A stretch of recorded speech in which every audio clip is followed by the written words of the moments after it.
The door told me to go away. I stood there with the afternoon sun heating my shoulders and my suitcase still in hand, blinking at the robotic voice from the smart lock. Access denied. I tried the code again. 1961 Charlotte. The year I graduated. My usual code. Denied. I wasn't some stranger wandering the suburbs. This was my home. The flower bed? I planted it. The porch? My husband built it before cancer stole him. Now I was standing on the welcome mat like a guest no one invited. I called my son. No answer. I called his wife. Voicemail. Then a text arrived. We're in a meeting. Can we talk later? No, we couldn't. Because someone inside was moving. I heard it. The same creaky board in the hall. Someone was there. Someone had locked me out of my own house. My name was still on the deed, or so I thought. Charlotte Brooks stepped back from the front door, her fingers trembling slightly as the lock blinked red again. She stared at the panel like it might suddenly realize its mistake and let her in. But the same cold, metallic voice answered, "Access denied. Attempt logged." It had to be an error. The smart lock was always a bit finicky, and she had never wanted it in the first place. It was Dylan's idea. Of course it was. He said it was more secure. "No more losing keys, Mom," he'd said. And now, here she was, keyless, standing outside her own home like a trespasser. She tried the code one more time. 1961 Charlotte. The year she graduated high school, her old fallback password for everything. A pause. Then, access denied, system locked. Please contact administrator. Her heart skipped.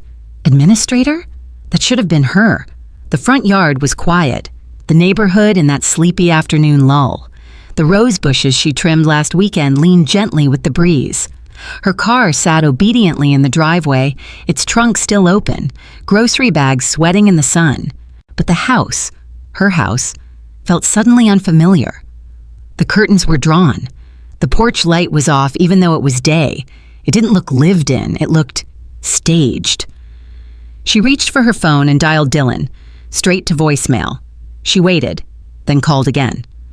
Same result. She tried Rachel. Nothing. Her thumb hovered over the keypad, then she texted. "The door code isn't working. I'm locked out. Are you home?" Minutes passed. No response. A breeze picked up, making the chimes on the porch clink like distant laughter. She remembered the day James had hung those chimes. He'd climbed that rickety ladder and cursed every screw. But when the wind caught them just right, he said they sounded like heaven. James had been gone 12 years now, and for most of that time, it was just her in this house, just her in the quiet.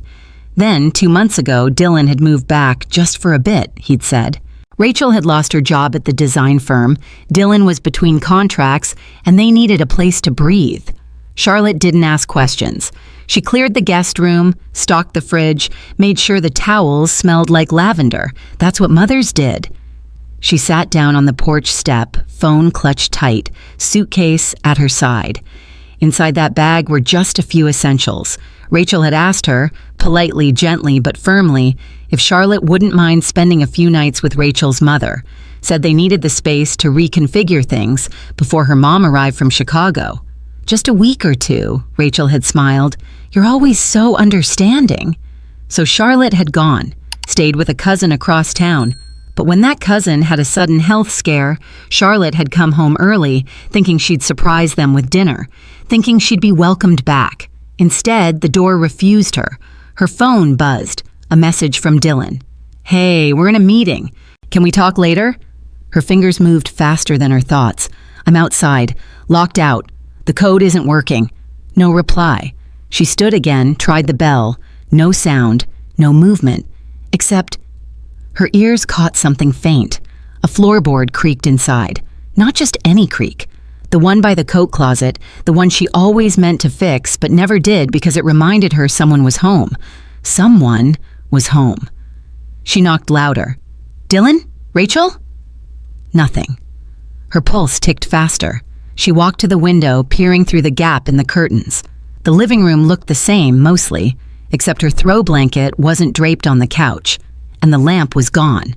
and the family photo that usually sat on the shelf, the one from Dylan's graduation, was missing. She backed away, her throat tightening. It wasn't a malfunction. It wasn't a misunderstanding. She'd been locked out, not by accident, not by forgetfulness, by intent. A neighbor's car pulled up across the street, Mrs. Halverson. She waved kindly. Charlotte forced a smile, too hollow to mean anything. What would she say if asked? That her own son had exiled her from the house she built? That the woman she let into her home, into her trust, had replaced her? She looked down at the welcome mat. "Make yourself at home," it read in fading blue letters. The words mocked her. Charlotte ended up sleeping in her car. She didn't mean to. She'd meant to wait. Maybe just for an hour or two, until someone came to their senses, until Dylan opened the door with an apologetic laugh and said it was all just a mix-up. But the hours had dragged, the sun had dipped behind the trees, and the house remained silent. By the time dusk turned to night, she'd moved the car 2 doors down. Didn't want to seem like a vagrant parked outside her own home. She reclined the seat, pulled her coat over her chest, and tried to sleep. But sleep never really came. The car was stuffy and her neck ached from the strange angle. Every time she closed her eyes, she saw the red blink of the smart lock and heard the robotic voice. "Access denied." It looped like a cruel lullaby. Just after sunrise, a soft knock on the window startled her awake. She blinked, heart racing, and rolled down the window an inch. Outside stood Mr. Jenkins from 3 houses down, holding a paper bag and a styrofoam cup. "Morning, Charlotte," he said cautiously. "Didn't mean to scare you. Thought you might be in trouble." She forced a smile. "Just early errands. Forgot something at home." He hesitated. "You okay? You've been out here all night." Before she could answer, he handed her the bag. "Brought you a croissant and coffee. Was headed to the bakery anyway." She took them with trembling hands. Then came the question that landed like a knife. "You still living at that house, right?" Her mouth opened, then closed. She nodded slowly. "Just, you seemed out of place, that's all," he said gently. "Didn't want to assume." She nodded again, more out of habit than clarity, and he gave her a small wave before walking away. Charlotte stared at the bag in her lap, her name, her home, her life, and someone else questioning if she still belonged. That was when the silence shattered. She pulled out her phone, 12% battery, and dialed the number on the back of her bank card. After 3 layers of automated menus, a human voice answered. "Brooks Residence, account ending 3402, she said. "I need to check some access permissions." The woman on the other end was polite, if detached. "Can you verify your full name and security word?" She did. A pause. "Thank you. 1 moment, please." Charlotte waited, her fingers curled tight around the coffee cup. The croissant sat untouched. Finally, the woman returned.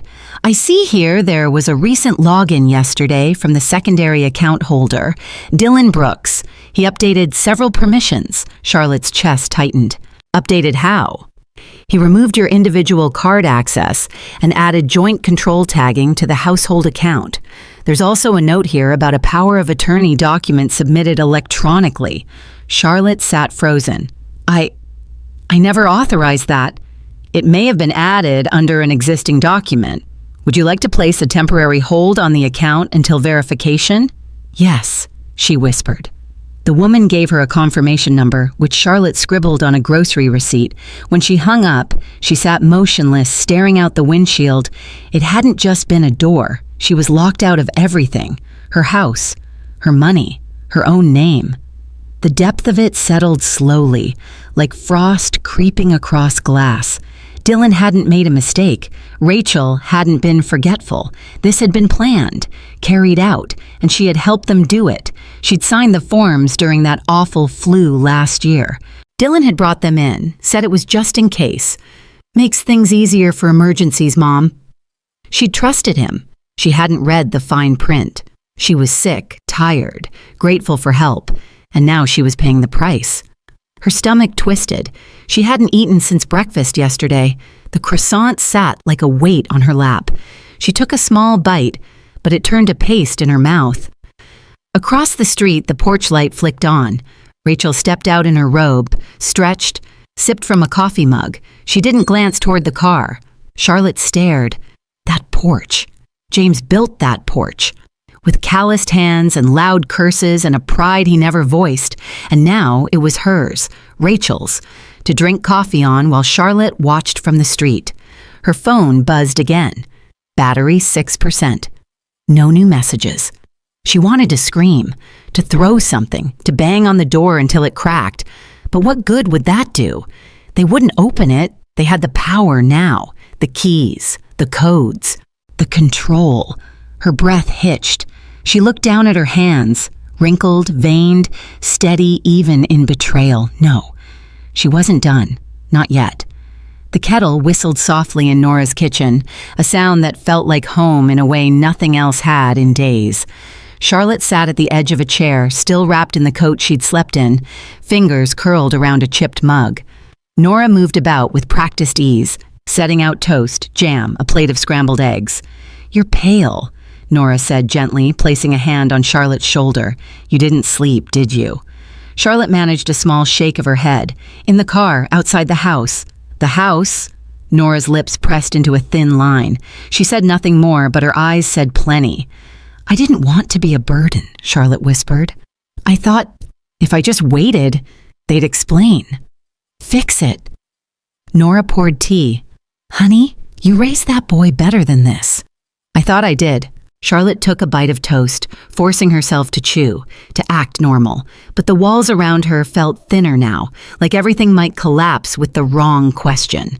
After breakfast, Nora led her to the guest room, a small space with soft yellow walls and a bed that sagged gently in the middle. It smelled like lavender and old books. Charlotte set her suitcase down and sank onto the bed. She closed her eyes, then opened them to the sight of a file box in the corner. Nora caught the direction of her gaze. "That's your box. From last time you stayed here. Remember? After the surgery, you brought some paperwork, said you didn't want to leave it at home." Charlotte rose slowly, heart ticking faster. She crossed the room, lifted the lid. Inside, a folder marked property, another labeled medical, and a thin stack of bank documents.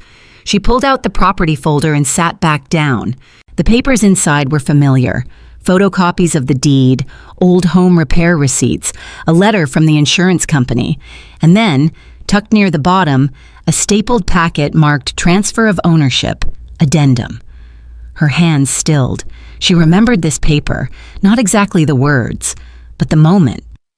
Dylan had brought it to her during a bad flu last year. She was feverish, disoriented, barely able to sit up straight. He'd sat beside her, gentle, soothing. "It's just a form, Mom," he'd said. "Makes it easier to manage things if something happens. It doesn't mean anything now." She'd trusted him. She hadn't even read the details. Now her eyes scanned the print. Transfer of title to Dylan Brooks, full ownership. No life estate provision, no co-residency clause. She gasped. She had signed away her house.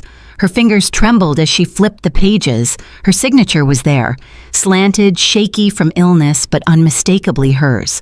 Below it, Dylan's name, and Rachel's as witness. Charlotte's stomach turned. Her mouth went dry. She'd handed them the house, and they'd waited, quietly, patiently, waited for her to become unnecessary. She clutched the paper, tried to breathe through the rising nausea.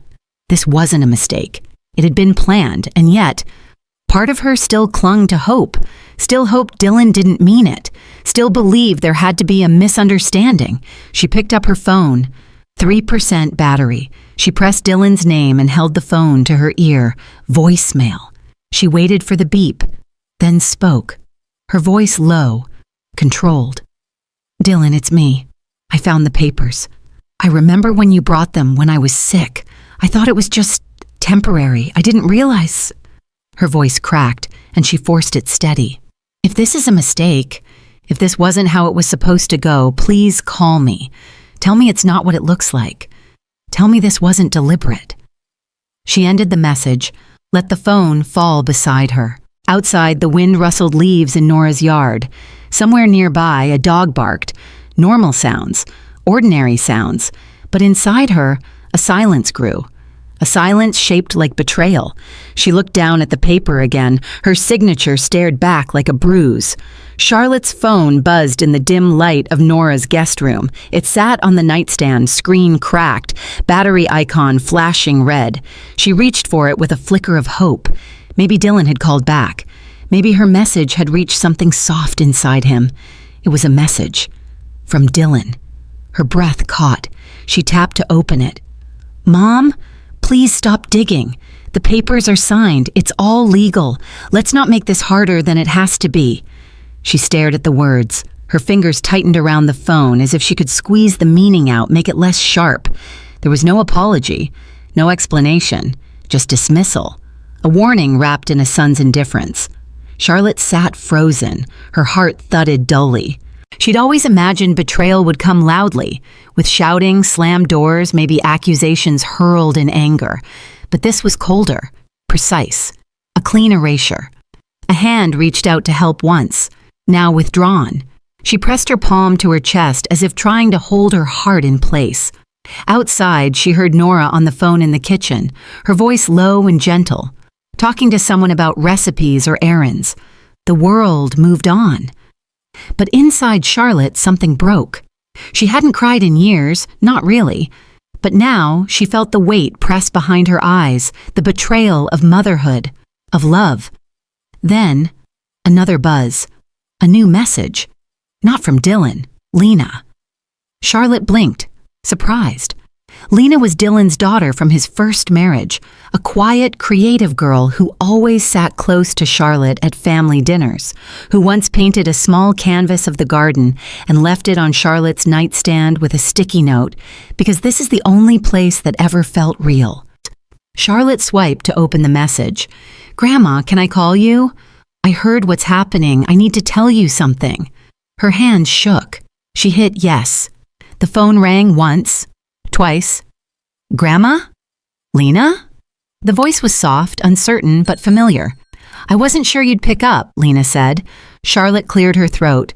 "Of course I would. Are you okay?" There was a pause. Then Lena exhaled. "I think they're trying to cut me out too." Charlotte sat straighter. "What do you mean?" Lena hesitated. "A few weeks ago, Rachel pulled me aside. She said college was optional, that it might be better if I took time off, got a job, helped the family stabilize." Charlotte frowned. "But you love school." "I do. I'm doing well. My advisor even recommended me for a mentorship, but Rachel said it was selfish, that I needed to contribute." Charlotte's grip on the phone tightened. "She said Dad agreed," Lena added. "But when I asked him directly, he changed the subject." Charlotte's voice dropped. "Lena, they locked me out of the house." "I know. I heard from a friend who saw you outside. I wanted to call sooner, but I didn't know what was real. Dad hasn't returned my texts in days." Charlotte closed her eyes. "They used my signature, Lena, transferred the deed, took control of the account, and now they're telling me it's too late to fight." "It's not too late," Lena said. Her voice had changed, stronger now. "You're not the only one they're pushing out." Charlotte swallowed hard. "Do you think they planned this?" "I think Rachel doesn't like anyone she can't control. She's always managed Dad, but she never liked you, or me." Charlotte's breath trembled. "She always said we were too sentimental, too soft." "Exactly," Lena said, "but that's not a weakness." The silence between them was filled with unsaid truths, the kind families bury until they rot and stink. Then Charlotte whispered, "I thought I was alone in this." "Mom, you're not," Lena said. "And if you need help, I'm here." It wasn't a solution, not yet, but it was a spark in the dark. Charlotte sat in the waiting room of Whitman and Associates, her hands folded neatly in her lap, the manila folder she'd assembled resting on top of her purse. The office smelled of wood polish and old carpet. A grandfather clock ticked somewhere in the corner, steady and unimpressed by crises. The receptionist had smiled politely and offered tea. Charlotte declined. Her nerves were a kettle already whistling inside her chest. Moments later, the door opened, and a tall man with a slight stoop and silver hair stepped out. Mrs. Brooks? She stood. Yes. Come in, he said kindly. I'm Alan Whitman. His office was lined with books, thick leather-bound volumes and framed photos of his grandchildren. There was a warmth to the room that calmed her nerves a fraction. She sat across from him and placed the folder between them. I'm not sure how to start, she said. Start with what brought you here. So she told him. About the door, the lock, the silence, the message from Dylan, the paper she'd signed when she was sick, the voicemail, Lena's call. Whitman listened without interrupting. He made notes with a fine black pen, nodding occasionally, but never reacting more than necessary. When she finally finished, he leaned back in his chair. I've seen cases like this, he said. Unfortunately, more often than I'd like. Financial abuse within families is difficult to prove, but not uncommon. Her heart sank a little. But, he added, the document you signed, was it notarized? She shook her head. I don't think so. Dylan brought it to me at home. Good, that may help us. But we'll need to establish that you were unwell and unaware of the full implications at the time. I was, she said. I had the flu, fever. I don't remember reading it. We'll need medical records to support that. And anyone who saw you during that period. Charlotte nodded. I can get those. He tapped the folder gently. Let's start with this. She opened it, pulling out copies of the deed transfer, screenshots of Dylan's texts, and the account freeze confirmations. As she laid each one down, Whitman arranged them into neat piles, like a puzzle forming on the desk. Then her phone rang. She glanced at the screen. Block number. She excused herself and stepped out to answer. Mrs. Brooks? A voice said. This is Clarice from First Ridge Bank. Her stomach tightened. Yes? We're calling to confirm recent activity on an account registered under Charlotte Brooks and Rachel Brooks. Joint checking. Opened last month. I didn't open that account, Charlotte said sharply. I have no knowledge of it. A pause. Then I think you'll want to come in. There's been some questionable activity. Charlotte returned to Whitman's office 10 minutes later, pale and silent. I need to go to the bank, she said quietly. Something's wrong. Do you want me to come with you? She shook her head. Not yet. At the bank, Clarice, the same manager who'd helped her years ago with a mortgage refinance, greeted her with a concerned frown. Mrs. Brooks, I'm so sorry for the confusion. We noticed some inconsistencies and thought it best to reach out. She led Charlotte to a private office. There's been a series of large transactions made under your name. One in particular, $18,500, was sent to a real estate firm as a deposit on a second property. Charlotte stared. I didn't authorize that. Clarice turned the monitor toward her. Your signature is here on the file. The document blinked back at her. A familiar name, a strange address, a line for her signature. Almost perfect. Almost. That's not mine, Charlotte whispered. It looks close, but it's not. Clarice exhaled. Then we have a case of identity misuse. Likely fraud. And Rachel? Charlotte asked. She's listed as a co-owner? Clarice nodded. Charlotte closed her eyes. So this was it. Rachel hadn't just taken the house. She was building another. On Charlotte's name. Charlotte stood at the edge of the driveway, hands clenched at her sides. The sun pressed down, warm and indifferent. She hadn't been back since the day the door told her she didn't belong. Now, with legal advice and a frozen account behind her, she was here. Not to plead, not to explain, just to collect what was hers. She rang the bell once. The door opened too quickly. Rachel stood there, not a hint of surprise in her face. Hair perfectly pinned, lips tight with something just short of a smile. You came, she said flatly. Charlotte nodded. I said I would. Rachel stepped aside without a word.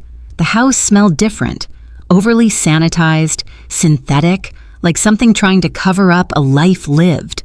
The curtains were new. The throw pillows were new. Even the framed prints on the walls had changed. No more family portraits. No more paintings Lena had done in high school. You're here for your things, Rachel said, already walking toward the garage. We've boxed them. Everything's ready. Charlotte followed, heels clicking on the tile.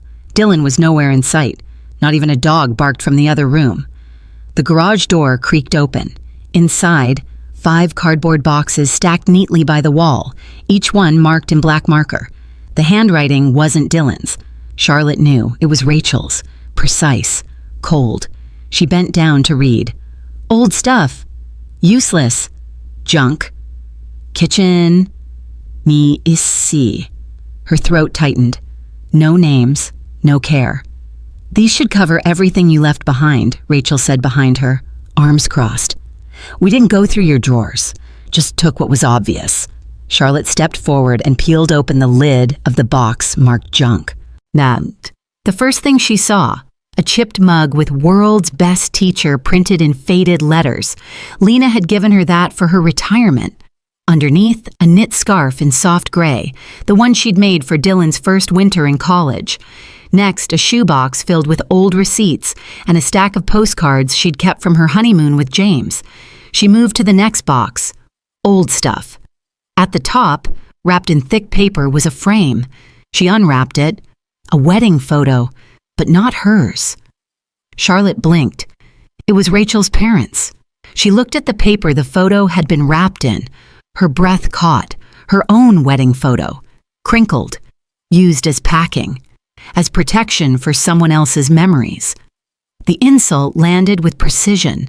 Charlotte stood still, staring at the framed strangers and the crushed image of her younger self, smiling in a veil James had chosen for her because he said it made her look like moonlight. That memory was now padding, packing, a buffer for someone else's past. Rachel said nothing. Charlotte closed the box quietly, not with resignation, but resolve. You labeled these, she said finally, her voice low. Rachel didn't deny it. We thought it would help. Charlotte turned. Help who? Rachel shifted, chin lifted. Let's not make this harder than it has to be. You wanted your things. We're giving them to you. Charlotte studied her face. So composed, so clean of remorse. This wasn't supposed to be your house, she said. It is now. Charlotte nodded slowly. No, she said. It's still mine. You've just confused possession with ownership. She turned back to the boxes, pulled out the scarf, folded it carefully. The mediation room smelled of filtered air and tension.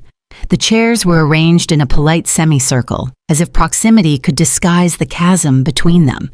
Charlotte sat with her folder balanced on her knees, spine straight, lips pressed in a line. Dylan and Rachel sat across from her.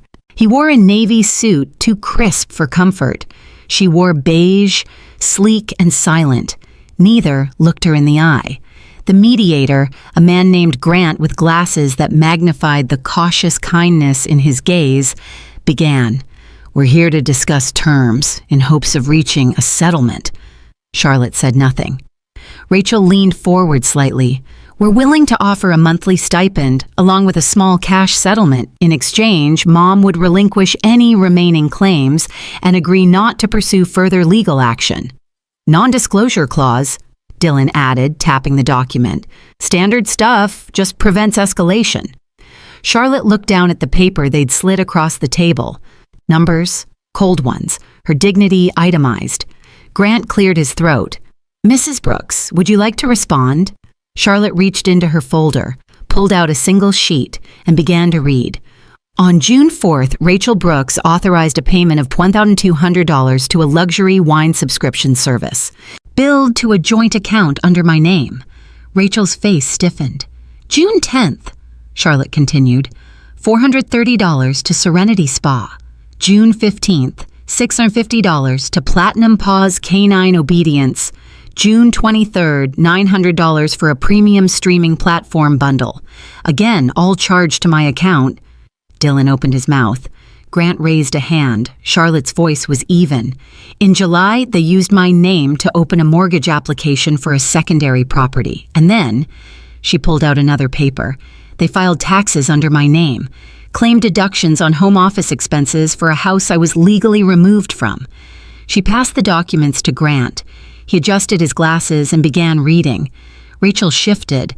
Charlotte looked directly at her son. "You took my name," she said, quiet but firm, "then used it like a credit card, and now you want me to accept a payout like a broken appliance, something replaced and discarded." Dylan didn't meet her eyes. Rachel reached for the paper Grant held. "This is an exaggeration. It's a printout from the bank," Charlotte interrupted. "Not an opinion." The room fell silent. The mediator flipped through the documents, his expression tightening. "These allegations, if verified, may constitute fraud," he said slowly, "and tax evasion." Charlotte leaned back slightly. "I'm not here to humiliate anyone," she said. "I came because I wanted to believe this was a misunderstanding." She looked at Dylan. "You were my son. I believed in you, but now I'm here because silence is no longer survival. It's surrender, and I'm done surrendering." Grant looked between them. Rachel's lips were drawn tight. Dylan finally looked up, but there was no defense in his gaze, just the faint glimmer of panic. Charlotte stacked her papers. "I'm not settling. I'm reclaiming." Charlotte sat in silence after the mediator's final remark. The papers still spread across the table like open wounds. No one spoke. The tension wasn't explosive. It was quiet, calculated, like a string pulled too tight. She looked up. "I want to tell a story," she said, not asking permission. Grant paused, then gave a slight nod. Dylan shifted in his chair. Rachel crossed her legs the other way. Charlotte's voice was soft, but every word was deliberate. "Years ago, when I was still teaching, I had a student named Patrick. Smart boy, quiet, always the kind who'd rather sit in the back and hope the world didn't notice him." She folded her hands. "One day, I handed back a pop quiz. Patrick got a 73. Not bad, but I could tell from his expression he didn't like it. That afternoon, he came to my desk with the quiz.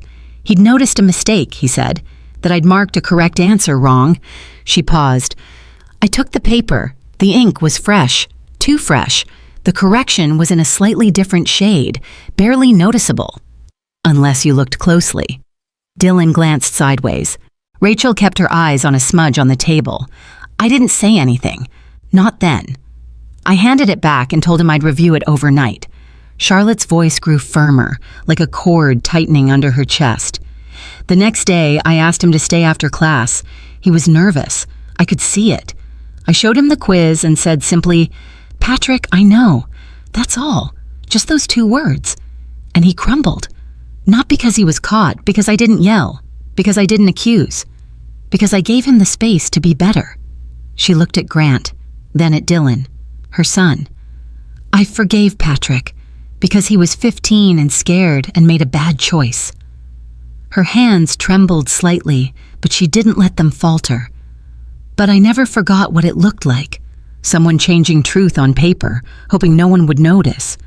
I know what it means to erase, to forge, to pretend." The room held its breath. Charlotte leaned forward slightly. "I can forgive mistakes. I always have. But I do not forgive betrayal delivered in silence. Betrayal dressed in family. It's the quiet kind that cuts deepest, the kind that tells you you were never seen as real in the first place." Rachel swallowed hard. Dylan finally looked up, eyes red-rimmed, not from sadness, from exposure. Charlotte's voice was steady now. "You wanted me quiet. You wanted me small. But I was never either. I was just kind." She rose slowly, the mediator instinctively standing too. "I've said what I came to say." And with that, she gathered her folder, tucked the documents in place, and walked out. Not defeated, not undone, unburdened. Charlotte unlocked the front door with a new key. It turned in the lock smoothly, clicking open like a breath being released. No more keypad, no more metallic voice denying her existence. Just a key, hers. She pushed the door wide and stepped inside. The house was quiet. Rachel and Dylan had vacated just 2 days earlier, leaving behind clean counters, freshly vacuumed carpets, and not a trace of apology. The furniture was gone, most of the curtains too. The air smelled like lemon-scented cleaner, as if the house had been scrubbed free of memory. Charlotte stood in the entryway, letting the stillness settle. Her shoes made soft sounds against the hardwood. The walls looked emptier than she remembered, the hallway echoing her steps. In the living room, a single folding chair sat in the corner, left behind, perhaps on purpose, perhaps forgotten. She walked to the kitchen, the familiar tile beneath her feet, the crack near the fridge still there like a scar that refused to fade. She touched the edge of the counter and let her hand linger. "I'm home," she whispered. She didn't expect an answer. The fridge hummed. A single bulb above the sink flickered faintly, just like it always had. Charlotte placed her purse on the kitchen counter, exhaled, and turned to face the silence fully. She had won. The courts ruled in her favor. Her accounts restored. The deed corrected. The house, legally and spiritually, was once again hers. But what now? She moved room to room, opening closets, checking drawers. Most were empty. Only a single sweater of hers remained in the linen closet. In the master bedroom, the bed frame was gone. Only indentations in the carpet remained, like the ghost of where she used to sleep. She sat on the floor for a moment, let herself feel it all. The victory, the loss, the strange clarity of solitude. And then she remembered something. Rachel had always used the small desktop in the den for their digital records. Bills, taxes, subscriptions. The computer was mounted on the wall, a sleek screen that blended into the decor. Charlotte walked there now. The chair was gone, but the screen still glowed softly. She tapped the mouse. The login prompt appeared. To her surprise, the password still worked. Her fingers hovered a moment, then typed in the name of her late husband, James 1960. Access granted. Her desktop appeared, mostly empty, but in the corner, a single folder titled For Her. Charlotte clicked. Inside, just one file, a video. She hesitated, then pressed play. The screen went dark for a moment, then Rachel's face appeared, not smiling, not smug, just composed. She sat in the living room, this very living room, but the walls behind her were still lined with pictures. Pictures now gone. Charlotte, Rachel begins in Station. If you're watching this, then the judge has ruled and you're back in this house. Congratulations. Charlotte didn't move. Rachel continued. You won. The house, the accounts, the story. Everyone thinks you're the wronged one. The brave matriarch who stood up to betrayal. And maybe that's true. She leaned forward in the video. But I want you to know something. You're alone now. That wasn't my doing. That was always you. You pushed Dylan away long before I came into the picture.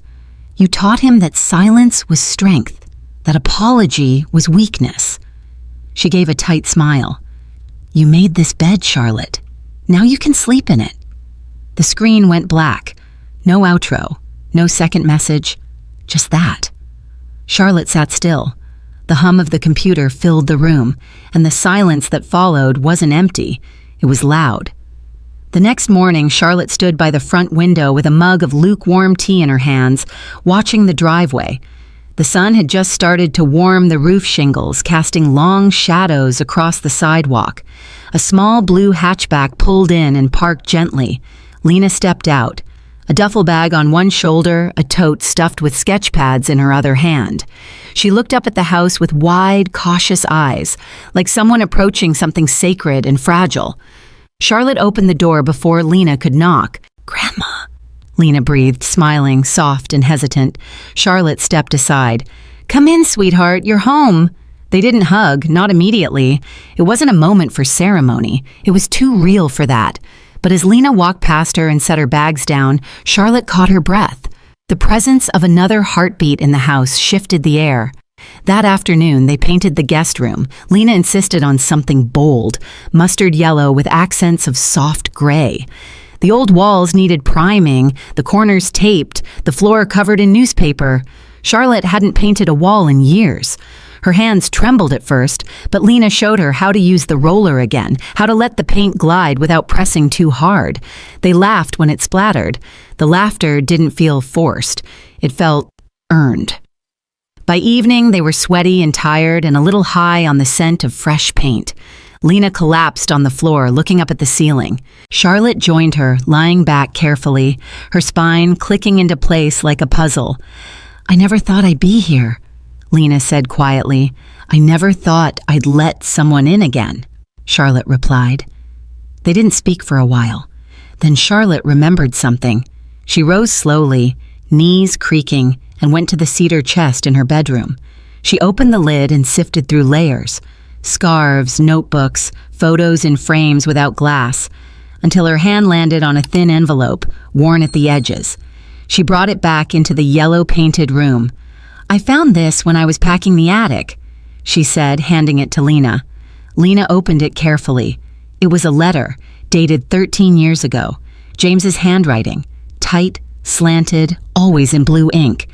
"If you're reading this," the letter began, "then I didn't get a chance to say this out loud, and for that, I'm sorry. But I need you to remember something, Charlotte." Lena looked up. Charlotte nodded. "Go on," Lena continued.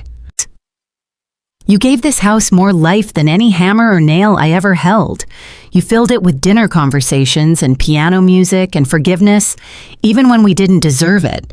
And if one day someone tries to erase that, to make you feel like a guest in your own story, don't wait for them to remember who you are." Her voice trembled. "Make them unable to forget." Charlotte covered her mouth, eyes stinging. Lena reached over and took her hand. "I think he knew," she whispered. "Knew this would happen." "No," Charlotte said quietly. "He knew who I was and who I'd need to be again."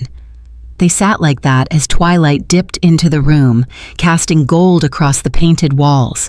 And for the first time in weeks, the house didn't feel like a battleground. It felt like a beginning. Charlotte sat at her dining table, a stack of legal papers before her, quill trembling slightly in her hand. She read the will aloud as Lena watched. This house, the contents, all her savings, entrusted not to Dylan, not to Rachel, but placed in a lifetime trust for Lena. The trust prohibited sale, borrowing, or claims by anyone else, ensuring the legacy of love and labor remained intact. Her handwriting was steady when she signed, not for show, but out of survival. She did this so Lena could have roots that didn't shift with others' demands. Once finished, she pushed the document toward Lena. Lena's eyes brimmed with tears. She nodded, not saying anything yet. Inside her purse, Charlotte felt the buzz, Dylan's message flashing on her phone. "Sorry, Mom."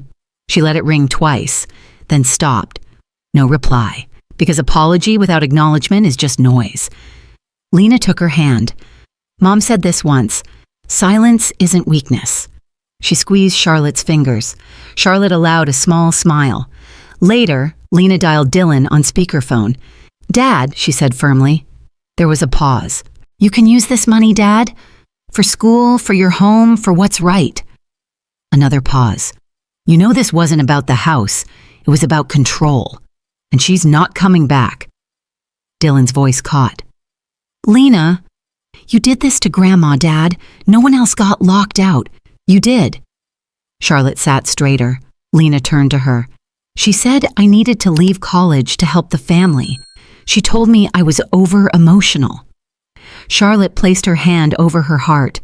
"She taught me strength," Lena continued. "She taught me how to see injustice and speak it.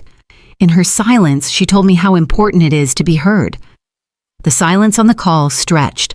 Finally, Dylan replied quietly, "I don't know what I'm doing anymore." Then he hung up. Charlotte exhaled. She wasn't surprised by his message, by the apology.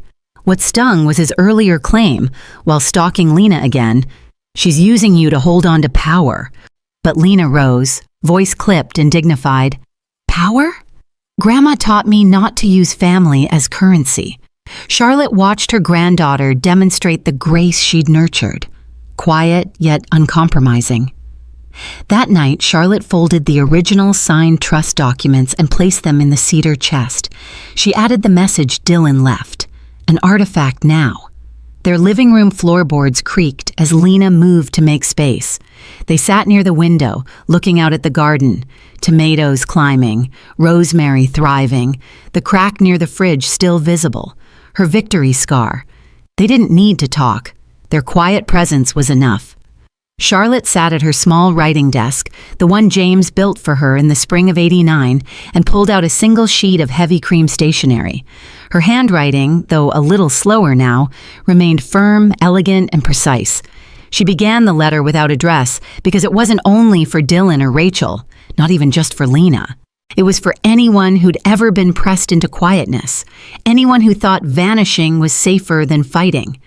If there ever comes a day, she wrote slowly, when you are asked to shrink in the name of keeping the peace, don't. Peace built on silence is not peace, it's erasure. The pen glided across the paper, forming truths she'd waited a lifetime to say out loud. If someone ever demands your quiet to make their comfort louder, remember this: your presence doesn't need to shout, but it must stand, have shape, take space. She paused, then wrote the closing lines. Don't vanish for anyone. And if you're forced into silence, make your stillness so loud they can't forget you were there. She signed it simply, Charlotte. She folded the letter neatly, slipped it into an envelope, and tucked it in the cedar chest beneath James's last note. The chest now held not just memory, but intent, boundaries, identity. That afternoon, Charlotte stepped outside, sun hat in hand, trowel tucked beneath one arm. The backyard, though overgrown, still remembered her hands. Weeds parted easier now, the soil forgiving. She knelt down and began clearing the long-neglected rosebed, each thorn scratched with purpose. Each root she tugged free was another piece of silence unburied. Lena joined her 20 minutes later, bringing lemonade. She didn't speak, just handed her the glass and grabbed a second trowel. Together, they replanted 6 rose bushes. Red, yellow, pink. No order, just beauty. Charlotte patted the last one into place and stood slowly, watching as the sun sank behind the trees. The petals caught the last light like fire. It wasn't closure she felt. It was freedom. She didn't need an apology to bloom again, didn't need reconciliation to rise from the garden bed. She only needed herself, her name, her will, written in ink, etched in soil, and spoken in the quiet love of a house made whole again. She turned toward the porch and smiled at Lena, who was still kneeling in the dirt.